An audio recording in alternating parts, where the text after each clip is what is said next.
এটার পিছে অনেক বড় একটা কাহিনী আছে। আমার বাচ্চা অনেক পছন্দ ছিল, কিন্তু আমার বাচ্চা হইতো না। তাই আমার স্বামী বিয়ে করার সাথে সাথে আমি গলায় ধরে দিয়ে আত্মহত্যা করি।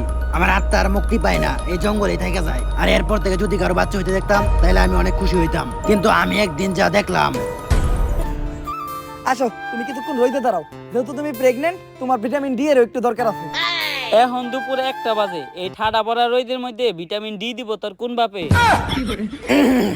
আর কিছুদিন পরে আমাদের সোনামণি এই দুনিয়াতে আইব। এই দিনটার জন্য আমরা দুইজন কত অপেক্ষা করছি। বেবি নেওয়ার প্ল্যানিং থেকে শুরু করে এই 8 মাস পর্যন্ত ভিডিও বানায় ভালো ফলোয়ারই কামাইছি। বাচ্চা হওয়া পর্যন্ত ফলোয়ার মিলিয়নে চলে যাইব। ভিডিও বানানো বন্ধ করা যাইব না, কারণ তোমার ডেলিভারির খরচ এই ভিডিও থেকে উঠাইতে হইব। চলো একটা ভিডিও বানাই লাই। গেস, সামনে আমার বউয়ের ডেলিভারি, এখন ওরা ডাক্তার দেখাইতে হইব, কিন্তু ডাক্তার দেখানোর টেয়া আমার কাছে নাই। তাই আপনারা এই ভিডিওতে বেশি করে ভিউ দেন, যাতে এই ভিডিও থেকে ইনকাম হওয়া টাকা দিয়া আর চেক আপ করাইতে পারি। গাইস, আমি ওরা চেক আপের জন্য ডাক্তারের কাছে নিয়ে আইছি। ডাক্তার ওরা দেখে বললো যে ওরে এখনই ওটিতে